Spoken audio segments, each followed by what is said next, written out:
Shalom. Kol Halayim Yahweh Ba'ashem Yahushai Ba'ashem Rakakwadash. Double honors to our apostles and elders of Great Millstone. Peace and blessings to the elect.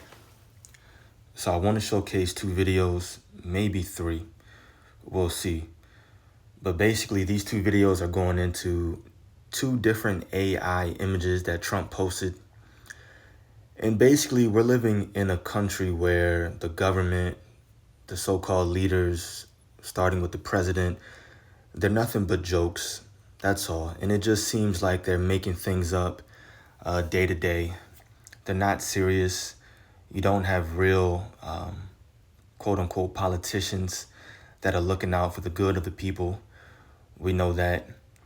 But they're not serious. It's a lot of propaganda, a lot of talking and empty threats, and just trying to make it seem as if they're better than everybody else. And we're going to see that in these 2 posts right here. But I find it ironic that the posts that Trump is displaying, they both have to do with biblical prophecy. And of course, I say ironic, but at the end of the day, we know we're living in the times in which the Lord is showing us different signs to let us know that he's on his way back. He's about to make his second return. So let's check out these 2 videos showing what Trump posted, and then we'll grab some precepts. We have some news tonight. The president is posting images of himself pressing a big red button, what appears to be a potential nuclear strike of sorts, and then with the title Space Force. These are the memes he's up here posting right now as gas prices remain at a 4-year high, grocery prices continue to go up. But that's not the only thing he's posting. He is now suggesting that Iran will be attacked from all sides under the guise of the United States, from Saudi Arabia to Pakistan to Afghanistan and more, or that the United States is going to be coming into Iran from all sides. And then here's another one of him using satellites to launch missiles at one another in space.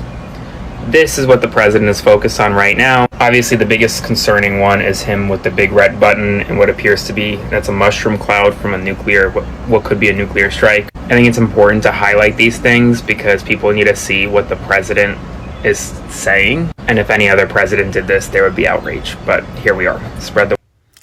Yeah, and it is important to show these things because really it's important for the elect's sake to understand who's actually in power. The scriptures say that the earth is given into the hands of the wicked.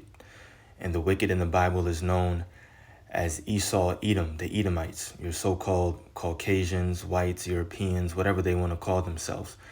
They're the ones that's running the entire world right now. And they're a joke. They're a joke. But how ironic is it that Trump is posting a meme of him pressing a big red button, looking as if he's shooting off a nuclear missile, and you saw that picture of the mushroom cloud, knowing that the Bible prophesies of World War III and nuclear missiles will be used. Let's check out this next one. So we've gone tonight from the president posting images of him clicking a red button and setting off a nuclear weapon in space to now him posting this image. It is real, of him walking an alien who is tied up along with Secret Service and Army personnel on an Army base in what looks like Area 51. I post this not because it's news, but because imagine the reaction if it was Joe Biden standing here next to an alien, this fake image that he posted. Imagine if it was Obama, Bush, Clinton, you name it. Imagine if any other public official posted this. What would the reaction be? Spread the word, follow for more. So we have a nuclear weapon. Now him posting.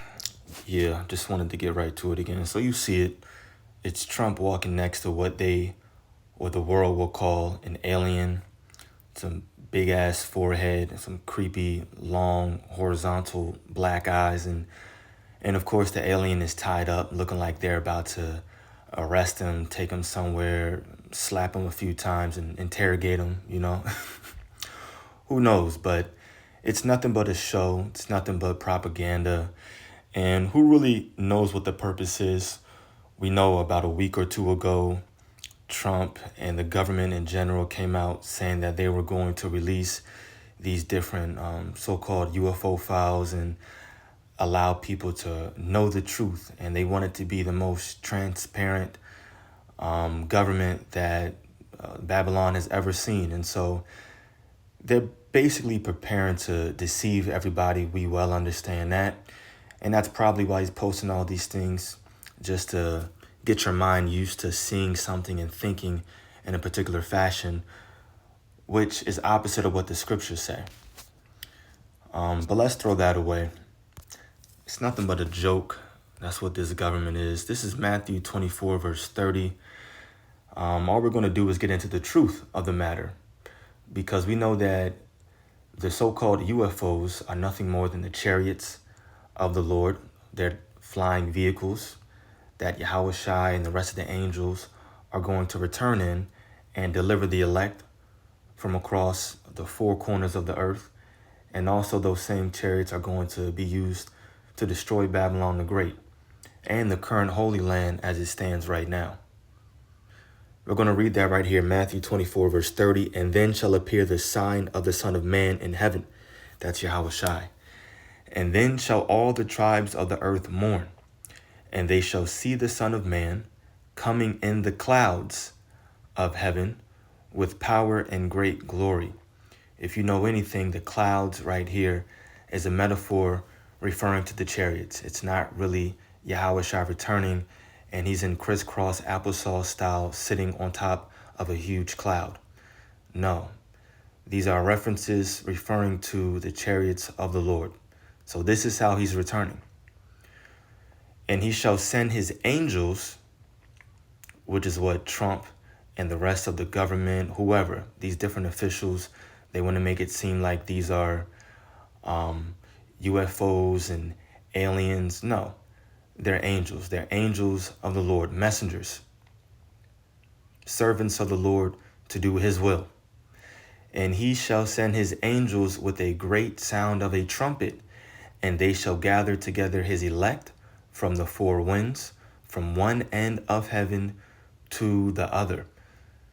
So when Yahushua returns with the holy host, all the angels in those chariots, majority of the world is going to be thinking, well, Trump and the government, they told us that it's UFOs and UAPs and those are aliens. They're going to be tripping, confused, not knowing what to do, asking all those, why is this happening? What do I do? Where do I go? All those W questions. They're going to be confused when the scriptures tell us straightforward what it is. It's not some weird looking, creepy creatures with 7 toes, long ass fingernails. No, they're angels of the Lord in those chariots. But people will be deceived. We understand that. We highlight these things so that the elect can understand, be edified, and be comforted. Because it will be a trippy sight, seeing these things, especially as we get closer to that day and different chariots start to reveal themselves more and more, get closer to where it's super apparent what it is. A lot of people are going to bug out at the different signs in the heavens. That's a sign, seeing a chariot. It's a sign in the heavens. Let's jump over to 2 Ezra 13, just so we can quickly talk about that first post where Trump posted a meme, a picture of him pressing that nuclear button and letting off nuclear missiles. And of course, he was making reference to the Space Force. And the Space Force is really what they're creating in the spirit in order to try to fight against Yahushua. We know it's not going to work, obviously, because of this chapter right here. It's the main one, 2 Ezra 13. And you can really start reading from the top. But I want to read starting at verse 6. Yeah, I'm going to read 6 through 14.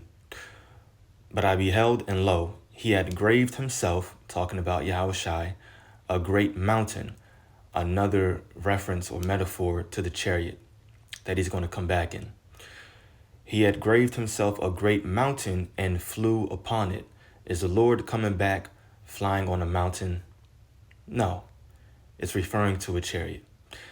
But I would have seen the region or place whereout the hill or that mountain, chariot, was graven, and I could not. That's how large the chariot is going to be that Yahushua returns in. And after this I beheld, and lo, all they which were gathered together to subdue him were sore afraid, and yet durst fight. And this is referring to that great multitude that's going to be gathered over there in Yehoshaphat, Jehoshaphat, of the Middle East, that region where World War III is mainly going to be concentrated. They're going to see Yahushua returning with the angels. They're going to be afraid, but the Lord is going to put a spirit on them to still try and fight him. That's why Trump is pushing and is really showcasing the propaganda concerning the Space Force, trying to show off how much power they have in the heavens, which they don't have any. Verse 9 says, And lo, as he saw the violence of the multitude that came, he neither lifted up his hand, nor held the sword, nor any instrument of war, talking about Yahushua. But only I saw, so now remember, this is the vision that Ezra's seen. But only I saw that he sent out of his mouth, out of the chariot, as it had been a blast of fire, and out of his lips, still referring to the chariot, a flaming breath, and out of his tongue, the chariot again, he cast out sparks and tempests. Now I believe the word is pronounced either hendiatris or hendiatrice, but it's basically when you say, you use three different metaphors or three different sayings to refer to the same thing. It's three different sayings to refer to the same thing. Hopefully that made sense. But that's what verse 10 is going into. The mouth, the lips, the tongue, it's basically referring to the point in the chariot in which the fire is going to come out of. The fire or the beam, whatever you want to call it, that's what the blast of fire is, or the flaming breath, or the sparks in the tempest. It's a hendiatrice or hendiatris. Three different things referring to one. Right?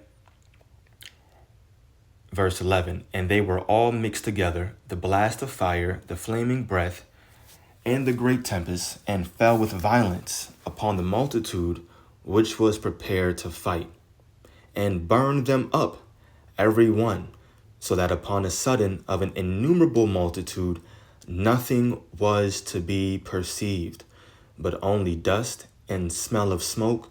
When I saw this, I was afraid.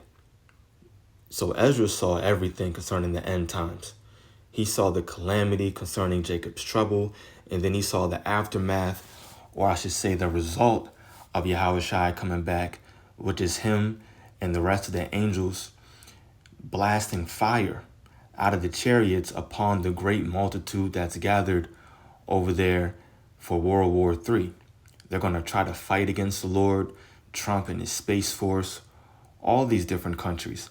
And the Lord and the rest of the chariots are going to burn them all up. Ezra said nothing was to be perceived after it happened. They were all done. They were just dust.